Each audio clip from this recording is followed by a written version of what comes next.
നമസ്കാരം. എൻ്റെ പേര് രാജ്. ഞാൻ ഫെയർ ഫ്യൂച്ചർ ഓവർസീസ് എഡ്യൂക്കേഷൻ കൺസൾട്ടൻസിയുടെ മാനേജിംഗ് ഡയറക്ടറാണ്.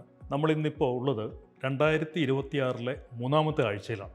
ഈ ആഴ്ച തൊട്ട് എല്ലാ വീക്കിലും വിദേശ വിദ്യാഭ്യാസത്തിനെക്കുറിച്ചും അതിൻ്റെ സവിശേഷതകളെക്കുറിച്ചും നിങ്ങളുമായിട്ട് ഓരോ പ്രധാന ചിന്തകൾ ഞാൻ പങ്കുവയ്ക്കുന്നതാണ്. ഇന്ന് ഞാൻ സംസാരിക്കാൻ പോകുന്നത് വിദേശ വിദ്യാഭ്യാസത്തിനെക്കുറിച്ചിട്ടുള്ള ഒരു കാര്യത്തിനെക്കുറിച്ചിട്ടാണ്. വിദേശ വിദ്യാഭ്യാസം എന്ന് പറയുന്നത് ഒരിക്കലും ഒരു ക്വിക്ക് ഡിസിഷൻ ആവരുത്.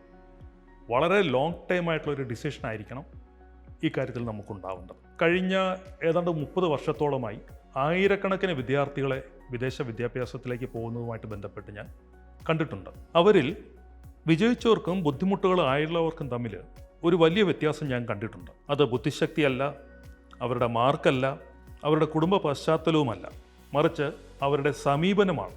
എന്ന് വെച്ചാൽ വിദേശ പഠനം ഒരു ദീർഘകാല തീരുമാനമായി കാണുന്ന വിദ്യാർത്ഥികൾ പൊതുവെ അതിൽ അവർ വിജയിക്കാറുണ്ട്. പക്ഷേ മറ്റുള്ളവരെല്ലാവരും പോകുന്നു, അല്ലെങ്കിൽ എനിക്കും പെട്ടെന്ന് പോകണം എന്നൊരു ചിന്തയോടുകൂടി തീരുമാനമെടുക്കുന്നവർക്കാണ് പിന്നീട് പല തരത്തിലുള്ള ബുദ്ധിമുട്ടുകളും വരാറുള്ളത്. തീരുമാനമെടുക്കാൻ നിങ്ങൾ കുറച്ച് കൂടുതൽ സമയം എടുക്കുന്നു എന്നുള്ളത് നിങ്ങൾ പിന്നിലായി പോകുന്ന എന്നുള്ളതിൻ്റെ ഒരു കാരണമല്ല, പലപ്പോഴും നിങ്ങളതിനെ ഗൗരവമായി ചിന്തിക്കുന്നു എന്നതിൻ്റെ അടയാളമാണ്. വിദേശ പഠനം വേഗത്തിൽ എത്തിപ്പെടാനുള്ളൊരു യാത്രയുമല്ല, ശരിയായി തീരുമാനമെടുക്കാനുള്ള ഒരു പ്രക്രിയയാണത്. ആ മനോഭാവം ഉണ്ടെങ്കിൽ വിദേശ വിദ്യാഭ്യാസം എന്നൊരു യാത്ര ഞങ്ങൾക്ക് വളരെയധികം വിജയിക്കുന്നതായിട്ട് കാണാൻ സാധിക്കും.